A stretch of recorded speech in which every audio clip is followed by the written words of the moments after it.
Paddy Power are offering huge money-back specials for the whole of December. Head to paddypower.com now for more information on the selected races. Max £10 refund per customer. T's and C's apply. 18+ BeGambleAware.org.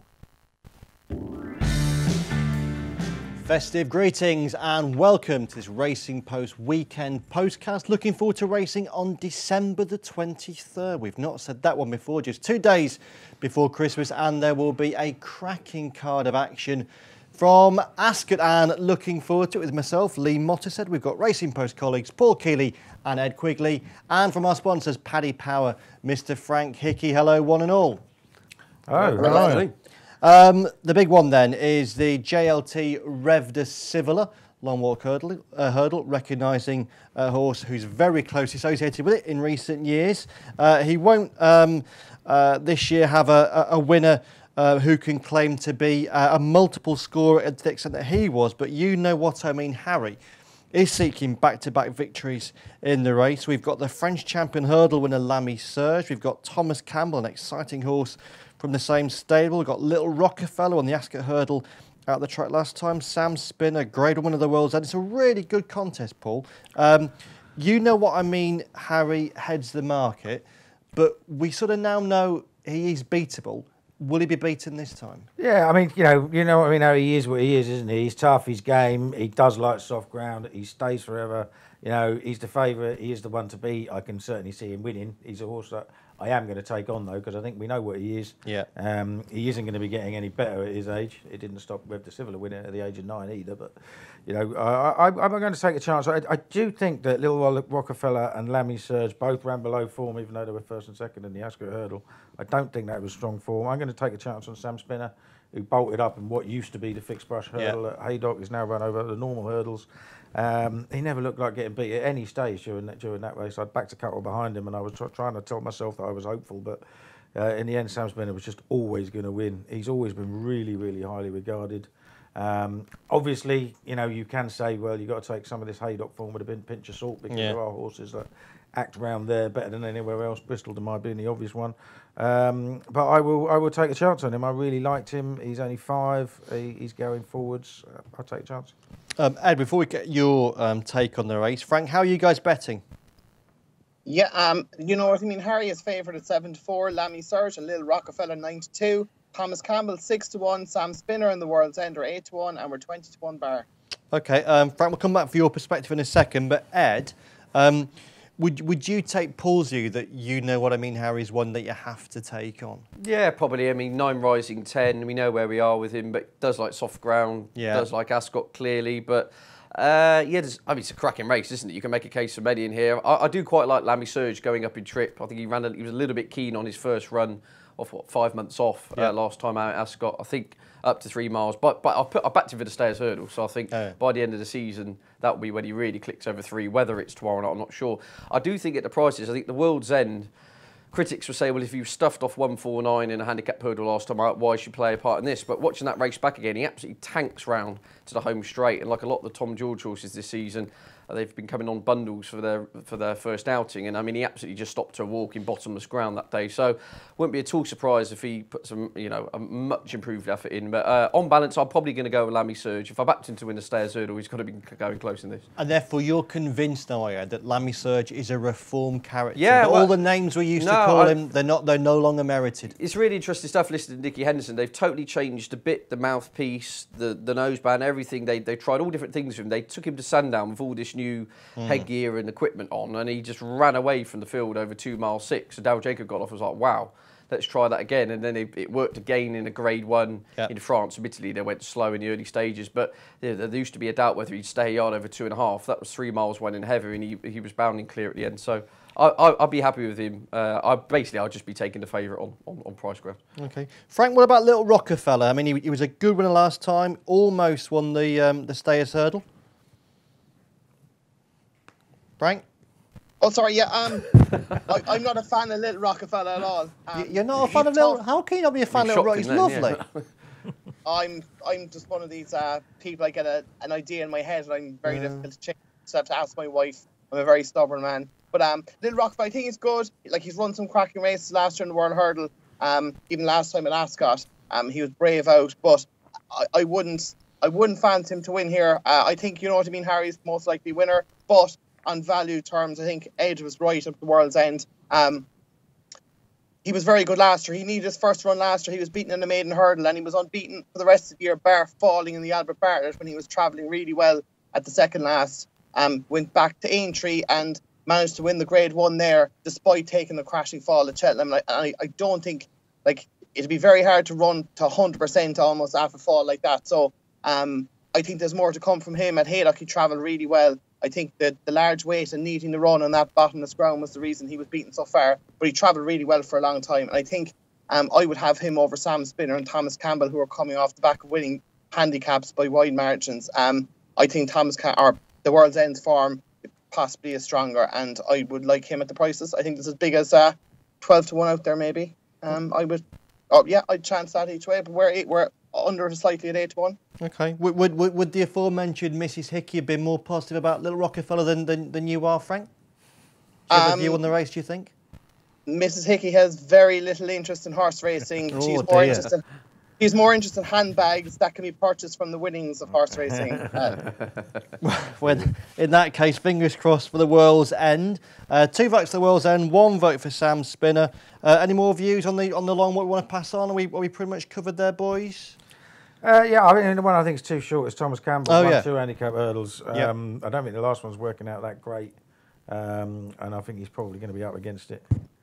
Okay. So not much love for Thomas Campbell. What about the 150 at Ascot, the My Pension Expert Handicap Chase, 2 miles, 2 furlongs and change, 12 runners headed by Grey Gold. Frank, how'd you bet? Yeah, Poker School is 5 to 1, Pugny Bobby 6 to 1, Monbeg River 7 to 1, Casse Tet and Dream Bold and Theo's Charm 8 to 1, Red Devil Star 10 to 1 along with Rock and Rocky, and we're 12 to 1 bar. Good man, Mr. Quigley, the floor is yours, sir. No strong view in this. Obviously, Poker School's got his fans. He's £18 higher than last year. All his form is right-handed, and obviously good form at this track. But pretty tentative views. I did think Casse Tet was interested on the back of his layoff for the Gary Moore team. Absolutely robbed home at Sandown when last seen, albeit the form hasn't worked out brilliantly. He's got up £13, but he did it in the manner of a very smart horse, and I thought there could be more to come from him. But I've got to be honest with you, out of all the races we're covering, this is the one I've got the least views on. Okay. Paul, you more enthusiastic about the race? I'm going for the silent G with Poon Bobby, I think. I think that's probably the way to pronounce it, although I don't really know. 4th over 2 mile 5 last time. Tried 3 mile at a time before that. Don't think he stayed. Don't know whether it was lack of stamina or just not being fit enough last time, but he has come on an absolute ton on his second run for the last 2 seasons. I think it was on RPRs, it was £17 last year. If he comes on £17 from finishing 4th last time, he'll win comfortably. I think it's probably the time to catch him. And 2 mile, 3 furlong round there on soft ground is probably going to be perfect. Okay, perfect. And Frank? I'm with Paul here, even though pronunciation isn't as good as his. I'm just going to say I'm at Poon Bobby, is it? I think so. I'm going to go with that, I think, Frank. Oh, it's almost certainly not the pronunciation I attempted the first time anyway, but I'd agree 100% with Paul. He was backed really heavily the last day at Ascot, suggesting his mark is still fair enough, but he ran like he needed it. He travelled well enough to a point and just cut out, suggesting he'd come on a fair bit for the run. That Ludlow race last year when he won off 128, he absolutely bolted up, winning by 9 lengths. And that was soft ground over this trip as well. Nicky Henderson, I don't think he's mentioned yet, his stable's absolutely bombing at the moment. Absolutely. He had a winner yesterday. And just like Poker School is interesting, but I think he probably wants better ground, and he's high enough in the handicap now. Like, he is £18 higher than last year. So for me, Poon Bobby, I think he'll probably go off 5, and I think he'll take a bit of beating. Okay, excellent. That then is our first 2 Ascot races preview. We'll have more after this break. Paddy Power are offering huge money-back specials for the whole of December. Head to paddypower.com now for more information on the selected races. Max £10 refund per customer. T's and C's apply. 18+ BeGambleAware.org. Those of you of an older vintage will recognise the 3 o'clock at Ascot on Saturday as the SGB Chase. These days it's the Lavazza Silver Cup Handicap Chase, named by a company that has a a coffee outlet towards the bottom of the steps, just down from the press room at Ascot. A little bit of geography there. You know about that, wouldn't you? Well, do you know, I suppose you'd have to leave the press room to get a coffee. I've had their coffee at a motorway service in France, and I found it quite bitter. But that's just a personal taste. Frank, how do you bet on the Coffee People's race? Yeah, Sigma Farm Payments are 9-2 favourite. Gold Present 13-2. Go Conquer 7-1. 007 and On Tour 8-1. Frodon 10-1. Regal Encore Walk in the Mill Fort at Georgia 12-1, and we're 14-1 bar. Okay. Paul, Signal Farm Payment, was he beaten when he came down on the Hennessy, do you think? No, I don't think so. No, Okay. no. He had done a lot of work to get where he was, though. So it's all very well saying he was making ground and over fists and that, but was it a tired fall? Probably not. But I always worried about him with a long run in at Newbury, whether he'd have truly got home anyway when they're flat out and whatever. But I couldn't really argue with him being favourite at the same time, because he's obviously still progressive, and his handicap mark isn't that bad at all. So he's a big player. But I'm a massive fan of On Tour here of Evan Williams. He looked like he was getting outpaced down the back straight of Newbury last time, and then suddenly he stormed into contention. He just moved into third, approaching the fourth last. Only a couple of lengths off the leads, and looked to be absolutely, travelling all over his rivals. Now, I think he'd have won that race really easily. It's still a long way out. Yeah. You can't be sure, but the way he finished when he won at Aintree the time before suggested that he'd have been pretty strong. And like I said, I think he'd have won the race easily. He was a shorter price that day than Gold Present. He's now a bigger price than Gold Present and £5 better off. The question mark is whether he gets 3 miles, because he's never tried it before, but he is a half brother of a 3 mile 1 furlong chase winner. Okay. He's 9 going on 10, but he just seems to be, blossoming really late in life, and I think he's got a major chance. Ground would suit him better than Gold Present, you think, tomorrow as well, wouldn't it? Yeah, I'd have thought so. Yeah, I think there's plenty in his favour. Mitchell Bastion looked a soft unseat to me at Newbury, I have to say, but you didn't see it because they were changing. If you watch it on UK, they're changing camera angle at the time he comes off, so you don't quite see what happened. But you can see it on the Racing Post replay service now as well. Yeah, I know, but that comes straight from UK as well, doesn't it? Yeah, but he's actually, you can still see that you can't really see. Absolutely. There you go. You see. So I don't know what happened, but I've got to give him another chance. If Go Conquer is in the same form as he was last time, you'd have to think he'd go very close, but this is much softer ground. He's up £9, and when he raced on soft ground here last year, he stopped to a walk. Yeah. Got beat by 10 and Nivernais. So I just worry about him if it's really deep. Okay. But it's On Tour for me. Ed, before I just come to you, I should just say I use the H word in relation to the valuable handicap chase at Newbury. It's now the Ladbrokes Trophy. Lamentable error on my part. Very kind of you not to point it out. Ed, your take on the race? The race is giving me nightmares. Nightmares. I napped traffic fluid for this in the RFO this week, and I believe they're going to throw it in the King George's 100-to-1 shot. So that's that plan. I'd love to see them in this off 153, but I suppose that's all pie in the sky now. Single Farm Payment, a bit like Paul. I've backed this horse at 20-to-1 on 2 of its last 3 starts. Gone off about the fifth the price, and Cheltenham and in the Ladbrokes Trophy not delivered. So. Kind of twice bitten, 3rd time shy, I suppose, of him, but he deserves to be favourite. Off 147, he could just jump round and win. But tentatively going with Frodon, who's still unexposed at 3 miles. Dropped to mark at 151. I think Bryony Frost's claiming a valuable 5. So off a mark in the mid-140s there. I thought it's only had the 2 cracks at 3 miles. The latter of those was an impossible task off level weights against Mike Bite at Sandown. So I thought could get involved in each way selection. But this race has tied my head in knots for the last week. Okay, it's a difficult race. Frank, your task now is to give your take on the Lavazza Silver Cup and then seamlessly link into the prices for the Racing Welfare Handicap Hurdle. Yeah, no problem. I suggested earlier in the week in the office that Evan Williams would have a big handicap double at Ascot, and I was looked at as if I had 2 heads. But I really like On Tour. I really like him. I think I agree 100% again with Paul. We're on the same page this week. He was travelling really well at Newbury. He'd moved into contention effortlessly, and I think he would have won easily. And the stamina is a question mark, but that day in Aintree, he looked like he was in trouble the whole way around. Mitch Bastion was at him all the way down the back, and you're like, oh, this is going nowhere. And then coming to the second last, he starts to take off, and he just clears away, which suggests I think the trip will be no problem. Might actually bring about a bit of improvement, and I think there's still a bit of scope off a mark of 140 for him to progress, and Mitch Bastion is unbelievable value for £5 as well. He's an absolute class rider.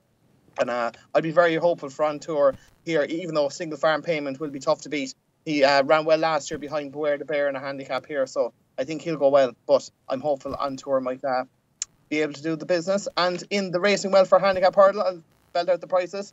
Charlie Parks is 5-1 favourite. Silver Streak 11-2. Elgin, Blue Rouge, and Verdana Blue are 8-1. Air Horse 1 10-1. Divine Beer, Magic Dancer 12-1, and we're 14-1 bar. Frank, you carried off that seamless link beautifully. Ed, who wins the Racing Welfare Hurdle? This one giving you nightmares as well. I can tell you I've backed. I'm supposed to do a win, but I backed Divine Bear each way. Okay. You could argue the collateral form hasn't worked out the best if you look through Defi DeSoy and Flying Tiger, but really just a totally unexposed sort off 148. Again, I'm in the Bryony Frost fan club this Saturday because she's on board claiming 5, and I just thought an unexposed type.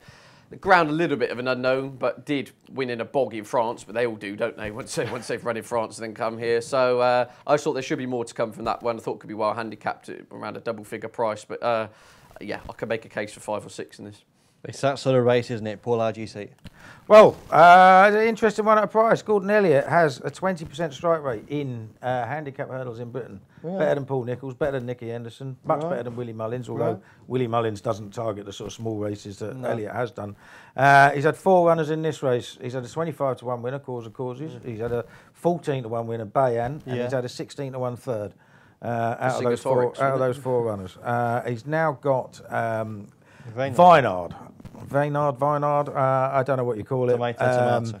He doesn't have the same profile as the 2 winners because he's an older horse. He's 8 years old now.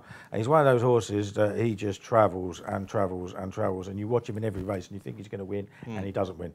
I think he's 1 from 27 and he's been second 6 times. But in there is some really good form. He was 7th, beaten just over 2.5 lengths, I think, in the Coral.ie hurdle at Leopardstown last year.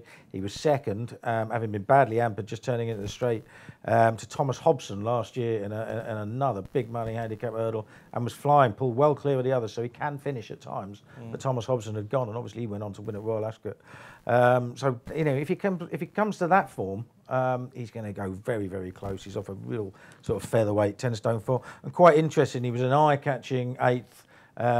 Under Dennis O'Regan. Dennis O'Regan riding for the very first time last time on board here. So get to know the horse. This is a race that Gordon Elliott has obviously targeted, and he's around about 16-1. I think some firms are going each way 5 places. Is that right, Frank? Are you 5 places? I think we are, yeah. Yeah, we are now, Frank. And you've got to remember, the firms that do 5 places, those 5 places tend to stand even when there's a couple of non-runners, don't they? Is that right? Yeah, well, like I said, I think unless it gets down to 13 or 14, we'll have exactly. Well, we got that 13, 14 limit, Frank, with Christmas. 5 places. You're about a 14, 16-1 shot, 5 places, and get 3 non-runners, and you're in clover, aren't you? Really? Blimey. You know what I mean? So, you know, I just think he will travel into the straight. He'll still be lobbing. Going to the second last. What he does after then is in the hands of the horse, to be honest. It should be said this race is often run in the dark, so you might not see. Yeah, absolutely. Yeah. Well, last year we couldn't see anything. No, exactly. It's always run as well, didn't we? But I think, otherwise, I know Frank will tell you all about Silver Streak. He's the one I fear most because he won really easy at Chepstow last time. Charlie Parks travelled really well behind High Bridge at Newbury. But why is Barry Geraghty riding Bleu Rouge, who was tailed off behind Vinard at Fairyhouse last time? If he's not riding him, why is that the case? Because he's a bigger price. Good question. Frank, Silver Streak, the second half of your big Evan Williams double?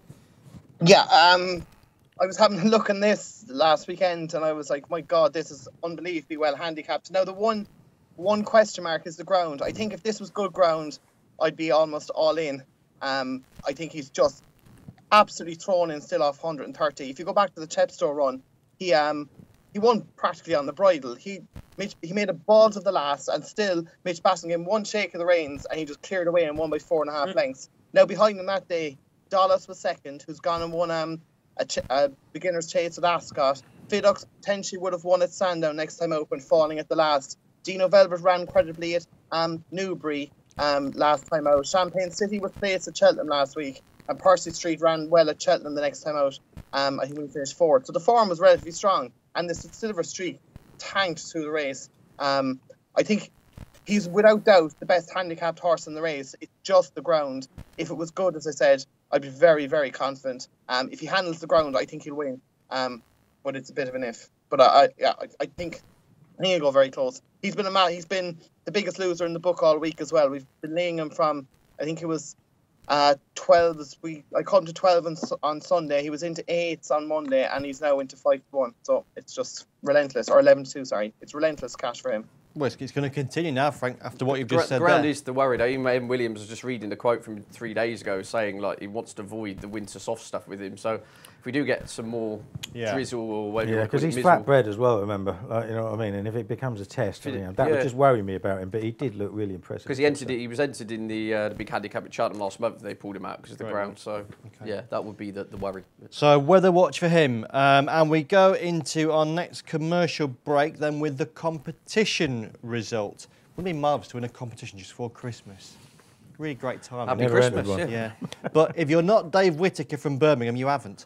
The winner of our Monday Postcast competition is Dave from Birmingham. £25 will be added to your account, Dave, and there will be another chance to win £25 or a €25 free bet on Monday's show. So, Dave, £25 in your Paddy Power account now. If you want £25 in your Paddy Power account, then come and join us on Monday's show. Actually, it won't be Monday's show, will it? Because Monday's Christmas Day. Yeah, good spot. Nice. Yeah. if the producer now in my ear tells me when the next chance to win will be, no.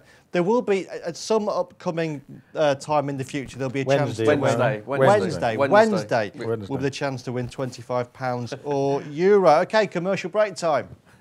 Paddy Power are offering huge money-back specials for the whole of December. Head to paddypower.com now for more information on the selected races. Max £10 refund per customer. T's and C's apply. 18+B gambleware.org. Welcome back, folks. Joining myself, Lee Mottishead. We've got Paul Keeley, Ed Quigley and Frank Hickey. Looking ahead now to the two ITV4 races from Haydock. The first one of them is the Betfred Supports Jack Berryhouse Handicap Hurdle at 210. Frank, you betting on it? We are indeed. Limited reserve is 10 to 11. KK Lexington 100 to 30.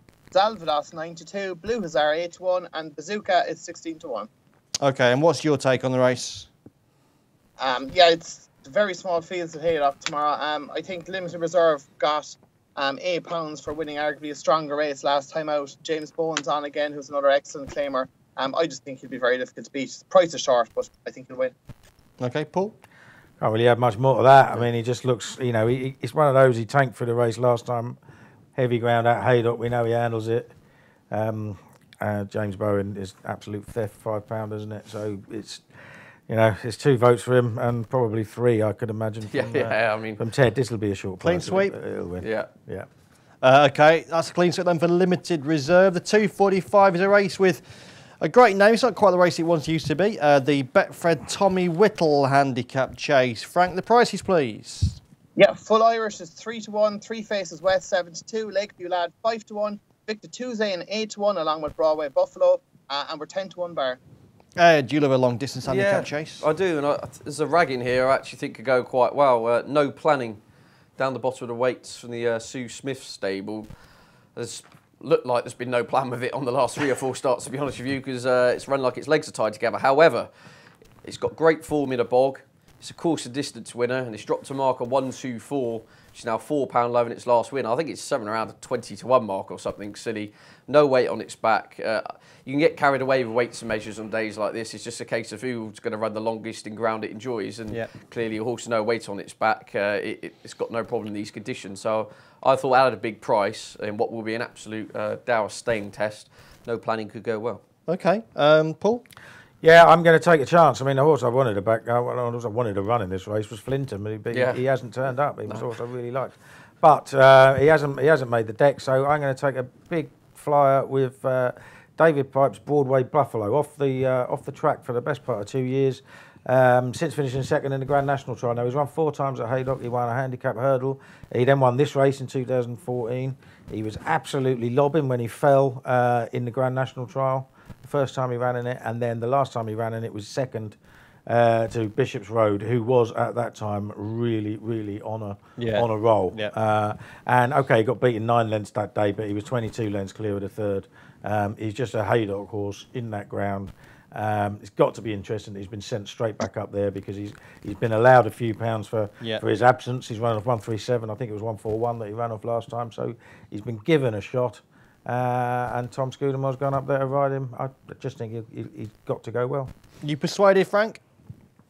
Paul has almost said exactly what I was going to say, so there's not much I can add. We better have a soup behinds or something tomorrow, Frank, haven't we? Yeah. You're good at winning all this money, aren't you? I'm feeling left out. I'm going to have to join in, really. Yeah, we're both going to be either delighted heading into Christmas or pretty miserable. But like I can't add much more. I'm taking a bit of a chance, but if he's ready to go, he loves Haydock, he loves the muck, he's well handicapped. If he's ready to go, he'll have a big chance. And you imagine off the break, they wouldn't risk running him without him being fully fit. So I think he should go well. I don't think it's a very strong race either. It's probably weaker than some of the races he's been running at around Haydock in years gone by. Yeah. Have a right chance. Okay, so 2 votes then for Broadway Buffalo in the Tommy Whittle. Before we get on to Naps, guys, is there anything else across Britain, because he's only in Britain tomorrow, isn't it, that we like? So not Naps, Ed? I just thought Adjuran de Pointe, I thought possibly get the better of the 2 JP McManus sorts. I know on official rating he's got a little bit to do, but seems like they had a little bit of a hold-up before his in his work, before his run behind Willie B. Court and Yanworth last time out. Apparently come on a lot for that, and I fancy him. I think Coney Island's probably going to need the run after a year off. More of that just looks gone at the game, doesn't he? So to my mind, it's a 2-horse race, and I'd stick with Adjuran de Pointe in the graduation chase. Coney Island would be odds on, wouldn't it? Yeah, he is. Yeah. I've got half a fancy for Sleepy Haven in the last. That's a 320 at Haydock, only because I've backed him a few times around Haydock, and he likes the mud. I've no idea what price he is, but I think he'd go well under David Noonan. But that's about it. Okay, and Frank, anything else non-Nap related you want to mention? Oh, I can't wait to see Coney Island tomorrow. I'm buzzing for it. Buzzing. He's working. I've been inquiring about him, and I hear he's working really well, and I'm really happy with him. And I think he'll win tomorrow, and I think he's a dark horse for the Gold Cup. And in Haydock, the 12.25. Testify, who was a full brother to Wymot, who was a good staying chaser for Don McCain a few years back. He made his chase debut at Bangor when beating Tommy Silver over 2 miles. Now 2 miles would have probably been an inadequate trip for him. He's stepping up to 2.5 tomorrow on the heavy ground at Haydock. He should really appreciate the extra trip. I think he'll take a fair bit of beating. And it'll be interesting to see how Cap Soleil goes on the 1 o'clock at Haydock. She disappointed a small bit at Newbury last time behind Dame Rose, but she had a cut on one of her legs afterwards, and perhaps that was the reason why she didn't win, but hopefully she'll get back to winning ways tomorrow. Okay, and with that, we move straight into our Saturday Naps. This will not be beaten. Okay, Frank, which horse will not be beaten on Saturday? Ascot 150, Poon Bobby. Okay, with a silent G. Ed? We're going to go Divin Bear in the last race on your card at Ascot. Divin Bear in the Racing Welfare Hurdle at Ascot. And Paul? I was tossing up between Poon Bobby and On Tour, so I'll now go On Tour in the 3 o'clock at Ascot. On Tour, so 3 different horses if you write down. Nice Christmas treble for you there. And before we leave, guys, any of you guys involved in the Postcast doing tomorrow? No. So in that case, not unless you want lots of drunken swearing. No. Well, you can if you want. Okay, Christmas crackers then. What are we backing over Christmas, Paul? Yeah, I think there's a very interesting horse, a very interesting race. A novice handicap chase at Kempton 120 on Boxing Day, St Stephen's Day for all you people in Ireland.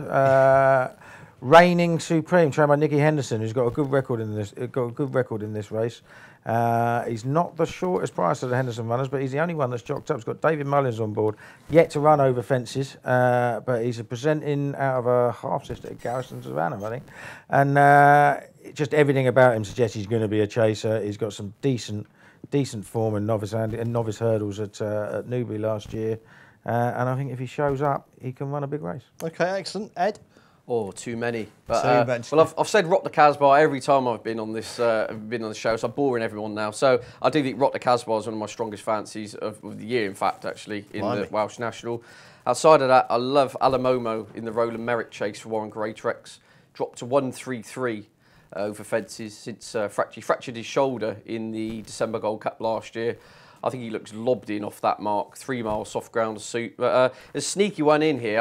This is why I'm waiting for a weather watch in Ireland. A horse in the Paddy Power Handicap Chase the same day as the Welsh National. A horse called Annabelle Fly. Oh, yeah. Tony Martin. If the rain does arrive, I've seen about 8 different forecasts suggesting different things. I think off 148 you can make mincemeat of those. But whether he turns up, I don't know. And he does need soft ground. Tailed off in that dreadfully weak Feltham Novices Chase. He was one by Mike Bite. That was the one. Yeah, one by Mike Bite. Ground too quick. But there we go. There's the Trixie. Rock the Casbah, Annabelle Fly, and Alamomo for the Christmas cheer. Ed's Trixie. Frank, what about you? Yeah, I've a few. In the Paddy Power base at Leopardstown, I've had a right cut off one. It's JP horse as well, Oscar Knight.